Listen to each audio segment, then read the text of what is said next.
بسم الله الرحمن الرحيم الحمد لله رب العالمين والصلاة والسلام على سيدنا محمد وعلى آله وصحبه ومن تبعهم بإحسان إلى يوم الدين. الحمد لله. எங்களுடைய இந்த ஆஷுரா மந்திரில் ஹிஜ்ரி 1446 ஆண்டுக்கான முஹர்ரத்துடைய இந்த மாதத்திலே நாங்கள் இந்த மௌலிதுகள் ஓதி வருகின்ற தொடர் வரிசையில் 7வது நாளிலே நாங்கள் இன்று இருக்கிறோம். இன்றைய தினம் எங்கள் தலைவர் சையதுனா அலி இப்னு அபி தாலிப் ரலியல்லாஹு அன்ஹுமா அவர்களுடைய பெயரிலான மௌலிதும், அதே போன்று இலங்கையிலே இந்த கஹட்டோவிட்டாவிலே அடக்கப்பட்டுள்ள ஷேக் பாதிப் ரஹ்மஹுமுல்லா அன்னவர்கள் குத்துபு நாயகம் அவர்களுடைய பெயரிலே ஓதிய வசீலா பைத் யாக்குத்துபா பைத்தும் இன்று ஓதப்பட்டது. இன்றைக்கு ஒரு 5 நிமிஷம் ஒவ்வொரு விளக்கங்களோட தொடர் வரிசையில ஒரு சிறு விளக்கமாக நாங்கள் இன்றைய நாளை பயன்படுத்திக் கொள்வோம். அல்லாஹு தாலா குர்ஆன்ல இன்றைக்கு எல்லா முஸ்லிம்களும், பொதுவாக லேபல் அடிச்சு கொண்டிருக்க முஸ்லிம்களும், வழிகட்ட இயக்கங்கள் இருக்கக்கூடிய முஸ்லிம்களும், ஹக்கில் இருக்கக்கூடிய முஸ்லிம்களும் எல்லாரும் ஏற்றுக்கொள்ளக்கூடிய ஒன்றுதான் குர்ஆன். இன்றைக்கு எல்லா வீட்லையும் இருந்துச்சு குர்ஆன் 30 ஜூஸ். இந்த குர்ஆனை எல்லா முஸ்லிம்களும் ஏற்றுக்கொள்ளுது. அந்த குர்ஆன்ல அல்லாஹ்வுடைய வேதம், அந்த குர்ஆன்ல சில விடயங்கள் இருக்கின்றன. பொதுவாக எல்லா மனிதர்களுக்கும் முதல்லின்னாஸ், எல்லா மனிதர்களுக்கும் வழிகாட்டக்கூடியது.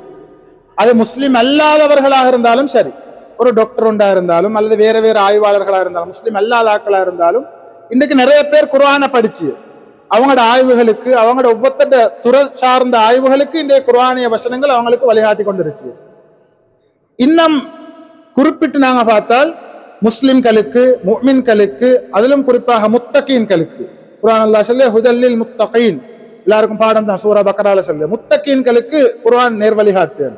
அது அர்த்தம் என்னன்றால் குர்ஆனை படிச்சு படிச்சு படிச்சு குர்ஆன விளக்கங்களை அறிஞ்சு அறிஞ்சு அறிஞ்சு அதை எங்கட வாழ்க்கையில அமுல் நடத்துகின்ற போது இன்னும் அவனுக்கு குர்ஆன் மூலமாக அல்லாஹ் தெளிவ அறிவ ஞானத்தை கொடுக்கிறான்.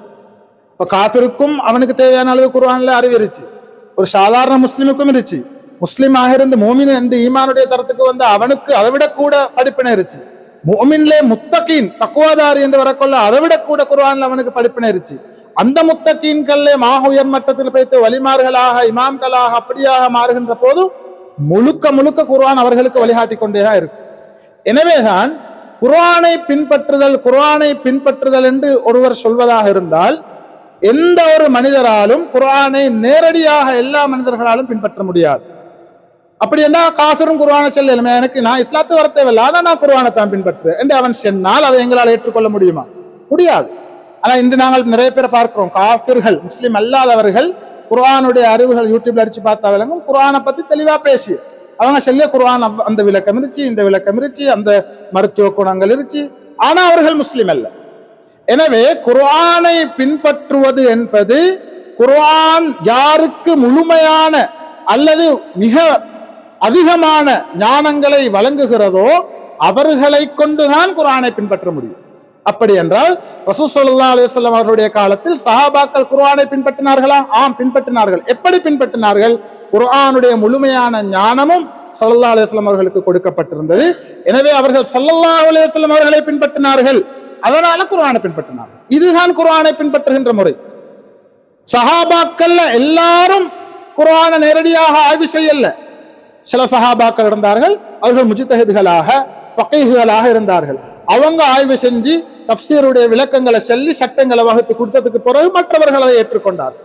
இது மாதிரி ஸலஃபு ஸாலிஹீன்களுடைய காலத்துல தாபியீன்கள், தபஅ தாபியீன்கள் என்று அந்த அஹ்லுஸ் சுன்னா வல் ஜமாஅ அகீதாவிலே இருக்கக்கூடியவர்கள் குர்ஆனை பின்பற்றிய முறைதான் குர்ஆன் என்று சொல்லக்கூடியவர்கள் குர்ஆனை பின்பற்ற வேண்டும்.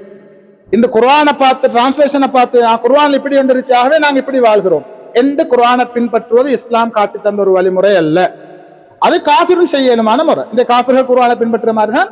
இல்ல குர்ஆன் எங்களுக்கு போதும் என்று சொல்ல வழிகேடர்கள், வஹாபிகள் குர்ஆனை பின்பற்றுகிறார்கள் என்று சொன்னால் அது காஃபிர்கள் குர்ஆனை பின்பற்றுகிறார்கள் என்பதற்கு சமமானது.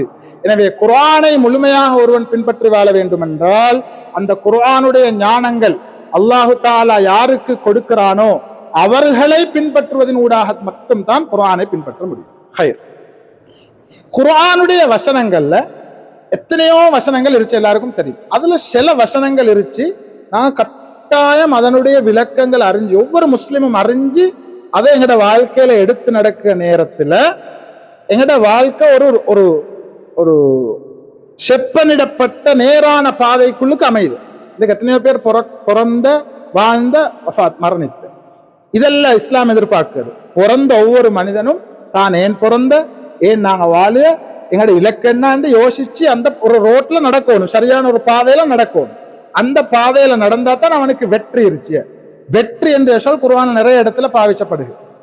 அது மாதிரி வெற்றி அடைவதற்கான வெற்றி என்று சொல்லி குர்ஆன் சொல்லு பாஷையில வெற்றி என்ற அர்த்தம் துன்யாலே ஆகிரத்திலேயும் வெற்றி. வெற்றி என்றா சந்தோஷமா இருச்சு, நிம்மதியா இருச்சு. இதுக்கு பல வசனங்களை குர்ஆன் அல்லாஹ் சொல்லு, நீங்க இப்படி அடைஞ்சா நீங்க வெற்றியாளர்கள், லஅல்லக்கும் துஃப்லிஹூன் என்று சொல்லி அல்லாஹ் பல இடங்கள்ல சொல்லு. அது மாதிரியான ஒரு வசனத்தை சூரா மாஇதால 35வது வசனம், இந்த வசனத்துக்கான ஒரு சிறு விளக்கம் முஃபஸ்ஸரீன்கள் கொடுத்த விளக்கத்தில் இருந்து எடுத்தது எல்லாமே என்ற சொந்த விளக்கம் அல்ல. இதை கொஞ்சம் நாங்க அறிஞ்சு கொண்டு இன்றைய இந்த பயானை நாங்க முடிச்சுக்கொள்வோம் இன்ஷா அல்லாஹ். குர்ஆன் அல்லாஹ் சொல்லு, யா அய்யுஹல்லதீன ஆமனு தக்குல்லாஹ வப்தகு இலைஹில் வஸீலத வஜாஹிது ஃபீ சபீலிஹி லஅல்லகும் துஃப்லிஹூன். அல்லாஹ் கேட்டுக்கொள்வோம். ஈமான் கொண்டவர்களே, முஃமின்களே, அல்லாஹ்வை பயந்து நடங்கள், அல்லாஹ்க்கு தக்வாவோடு இருங்கள். வப்தகு இலைஹில் வஸீலத, அவனளவிலே போய் சேரக்கூடிய வழியை நீங்கள் பற்றி பிடித்துக் கொள்ளுங்கள், அல்லது நீங்கள் அதிலே நடங்கள், அதை தேடுங்கள்.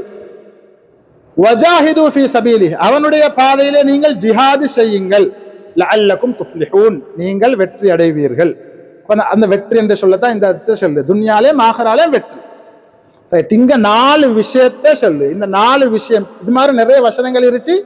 எங்களுக்கு அந்த வசனங்கள்ட விளக்கங்களை நாங்க முஃபஸ்ஸரீன்கள் சொல்ல விளக்கங்களை அறிஞ்சு நாங்க புகக்கொள்ள, அல்லது ஆலிம்கள்ட்ட போய் இப்படி ஒரு வசனம், இது அர்த்தம் இப்படி, இது அர்த்தம் என்ன என்று கேட்டு நாங்க சரியாக விளங்கி கொண்டா எங்களோட வாழ்க்கை எங்களுக்கே ஒரு நல்ல ஒரு பாதைக்குள்ள அமைச்சு கொள்ளையும். இதுல 4 விஷயம் இருச்சிய வெற்றி அடைவதற்கான வழிகள். ஒன்று ஈமான். தாருக்கல்லா இந்த ஆயத்தை சொல்லி, யா அய்யுஹல்லதீன ஆமனு, ஈமான் கொண்டவர்கள். ஈமான் இல்லாம எவ்வளவு அமல் செஞ்சும் வேறு. இப்ப ஈமான் என்ற கொள்ளை, இப்ப ஏற்கனவே நான் சொன்ன மாதிரி ஒருத்தர் நிறைய சதக்கா செய்து, இன்னொருத்தர் நிறைய குர்ஆனுடைய விளக்கங்களை சொல்லு, ஆனா அவர் அல்லாஹ்வை ஈமான் கொள்ளில்லை, ரசூலுல்லாஹ்வை ஈமான் கொள்ளில்லை என்றால் அவர் எவ்வளோ குர்ஆனை படிச்சும், அவர் எவ்வளோ சதக்கா செஞ்சும், அவர் எவ்வளோ அமல்கள் செஞ்சும் அல்லாஹ்விடத்தில் அவரு கூலி இல்லை. சில நேரம் துன்யால அதனால ஒரு பயன் அவருக்கு இருக்கும். ஆகிரம் தான் ஒரு மனிதனுக்கு சரியான பூர்ணமான கூலியை வழங்கக்கூடிய இடம். அந்த இடத்துல அவனுக்கு எந்த கூலியும் இல்லை, ஈமான் இல்லை. சரி, அது காஃபிர்கள். இன்னும் சில ஆக்கள் அல்லாஹ்வை ஈமான் கொள்ளுக, மலக்குகளை ஈமான் கொள்ளுக. ஆனா அல்லாஹ்வை எவ்வாறு ஈமான் கொள்ள வேண்டுமோ அவ்வாறு ஈமான் கொள்ளாமல் நாங்களும் அல்லாஹ்வை ஈமான் கொள்ளுதான் என்று சொல்லி தொழுக, ஜகாத் கொடுக்க, சதக்கா செய்து, நோன்பு பிடிச்ச, குர்ஆன் விளக்கங்களை சொல்லுக. இதிலே வேலி யா அய்யுஹல்லதீன ஆமனு என்ற அர்த்தம் ஈமான் கொள்ள வேண்டிய விடயங்களை நம்பணும், அதை எவ்வாறு ஈமான் கொள்ள வேண்டுமோ அவ்வாறு ஈமான் கொள்ள வேண்டும். அல்லாஹ்வை ஈமான் கொள்ளல் என்றா அல்லாஹ் ஒருவன், அவன் இணை துணை அற்றவன், அவனுக்கு ஒப்பாக இணையாக எதுவுமே இல்லை, அவனுக்கு உடல் உறுப்புகளோ உருவங்களோ இல்லை, அவனுக்கு திசை இல்லை, அவனுக்கு இருச்ச ஒரு இடம் இல்லை, அவன் அரசியல இருந்து கொண்டு என்று சொன்னா அது பிழை என்று அல்லாஹ்வை எப்படி நம்பணுமோ, அஹ்லுஸ் சுன்னah வல் ஜமாஅ அகீதா அறிஞர்கள், ரசூலுல்லாஹ், சஹாபாக்கள், தாபியீங்கள், தபே தாபியீங்கள், ஸலஃபுஸ் ஸாலிஹீன்கள் எப்படி அல்லாஹ்வை ஈமான் கொள்ளணும் என்று சொல்லி தந்தாங்களோ அந்த வழியில ஈமான் கொள்ளணும். ஒன்னாவது கண்டிஷன். அப்ப காஃபிர்கள் அவுட். அதே மாதிரி முஸ்லிம் என்று சொல்லிக்கொண்டு அல்லாஹ் குர்ஆனிச்சு, அல்லாஹ் அரசியல் இருந்து கொண்டிச்சு, இறங்கு ஏறு என்று ஈமான் கொள்ள அவங்களும் அவுட். இது முதல் கண்டிஷன். ரெண்டாவது வத்தகுல்லாஹ். இது தக்வா பத்தி பேசினா நிறைய பேசலும், ஷோர்ட்டாக சொல்லுங்க. தக்குவாக்கான பல வரைவிலக்கணங்கள்ல ஒரு முக்கியமான வரைவிலக்கணம், எந்த ஒரு கட்டத்திலும் அல்லாஹ் விரும்பத்தை செய்தது, அல்லாஹ் வெறுக்கத்தை விடுது. இப்ப நாங்க ஒரு வேலை செய்ய போறேன், நாங்க இருச்ச போறேன், அல்லது ஓத போறேன், யாரோடைய பேச போறேன், இந்த டைம்ல நான் இப்ப பேசிய பேச்ச அல்லாஹ் விரும்புவா? அல்லாஹ் விரும்புவேன், பிரச்சனை இல்லை என்றா பேசி, இல்ல அல்லாஹ் வெறுக்கா பேசாமிச்சு. அது மாதிரி எந்த ஒரு விஷயத்தை, இது தக்குவா. எந்த ஒரு கட்டத்திலும் அல்லாஹ், தக்குவாக்கு நிறைய வரைவிலக்கணம் இருச்சு, நான் ஷோர்ட்டா விளங்கி கொள்ளக்கூடிய மாதிரி சொல்லுவேன். எந்த ஒரு கட்டத்திலும் அல்லாஹ் விரும்புவாண்டா செய்த, அல்லாஹ் வெறுக்கண்டா அது விடுவோம். இதுதான் தக்குவா எந்த ஒரு கட்டத்திலும். அப்ப அல்லாஹ்க்கு நீங்க பயந்துக்கோங்க. மூணாவது விஷயம், ஒன்று ஈமான், ரெண்டாவது தக்குவா, மூணாவது வப்தகு இலைஹில் வஸீலத். வஸீலா என்று எல்லாரும் கேள்விப்பட்டிருச்சு.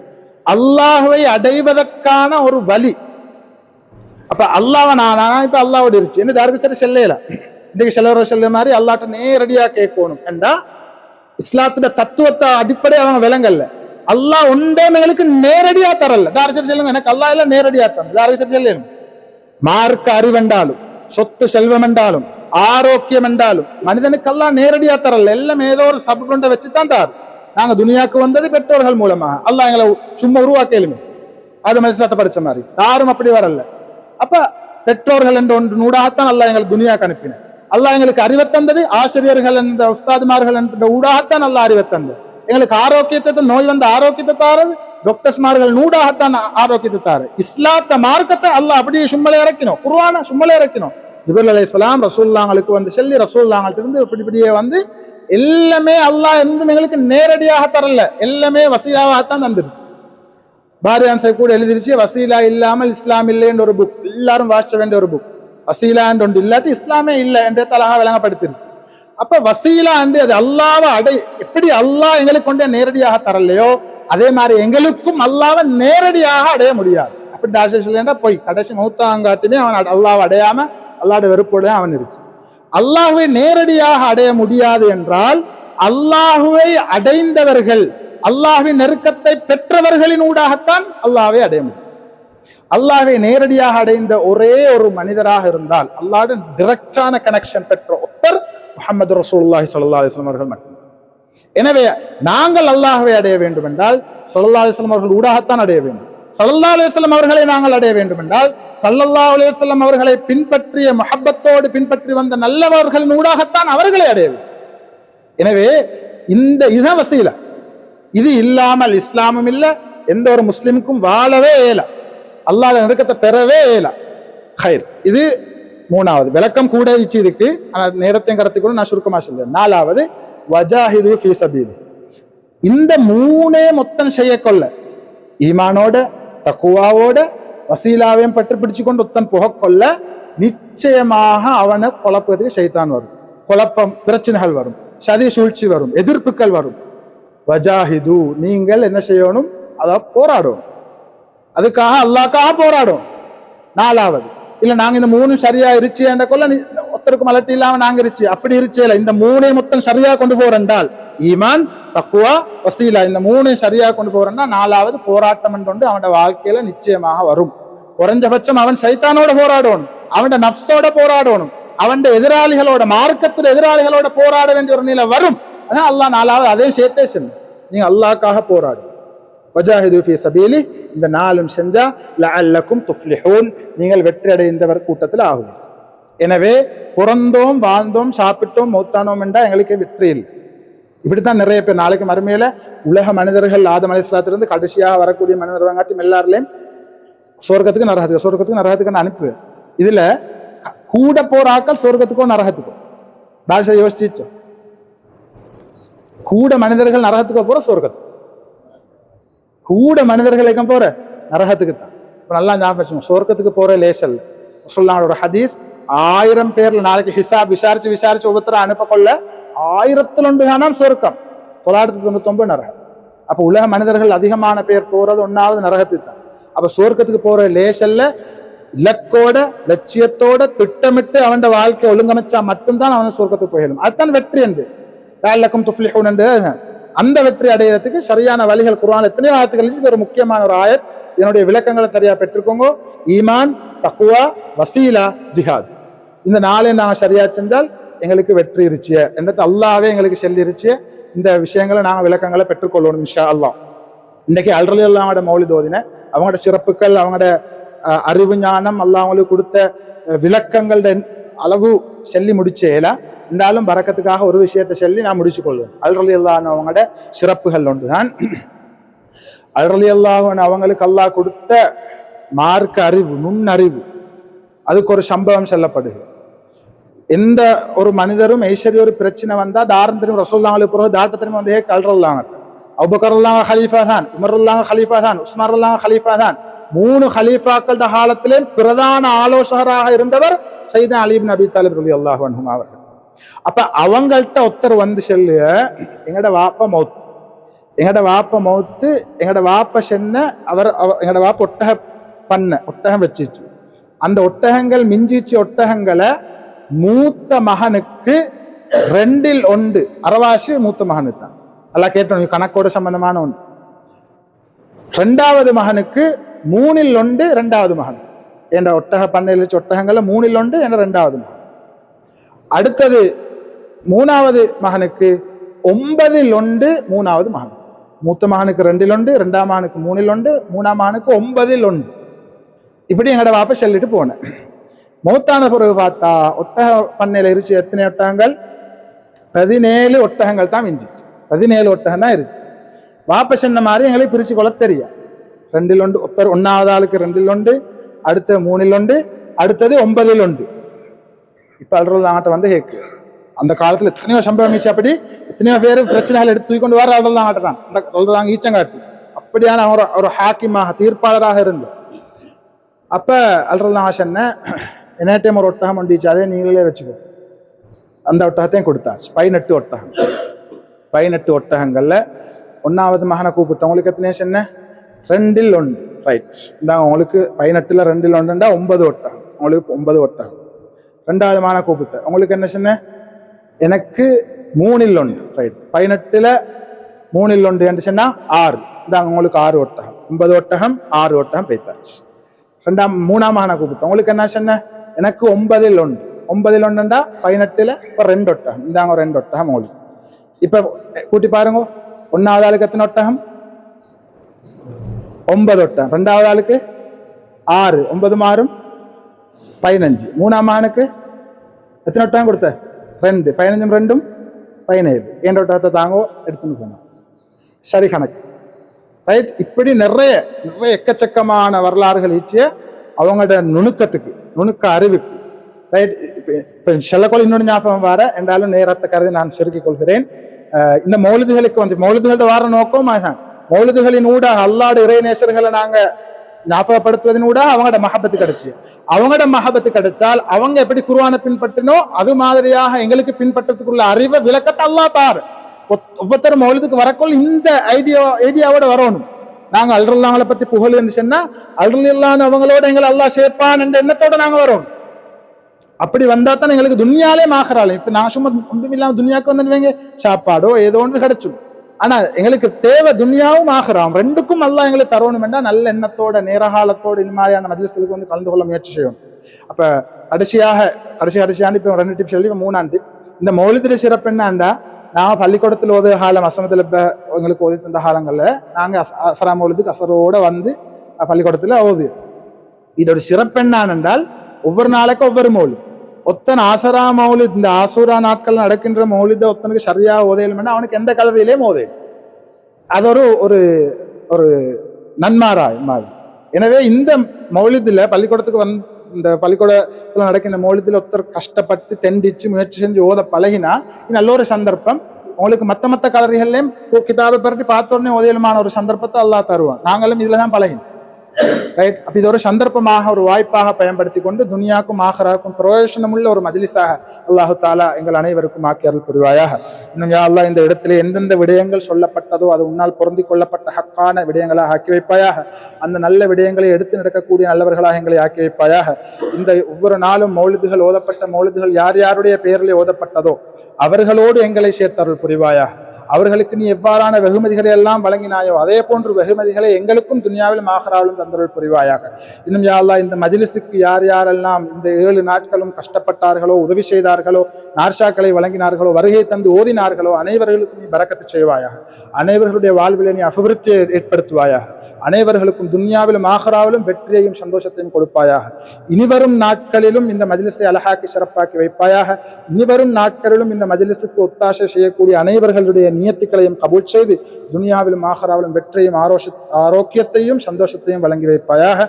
ஸல்லல்லாஹு தஆலா வஸல்லம் வபாரக அலா கைர் ஹல்கிஹி சய்யிதினா முஹம்மதின் வஅலா ஆலிஹி வஸஹ்பிஹி அஜ்மஈன் வ ஆகிரு தஅவானா அல்ஹம்துலில்லாஹி ரப்பில் ஆலமீன். அஸ்ஸலாமு அலைக்கும் வரஹ்மத்துல்லாஹி வபரகாத்துஹு.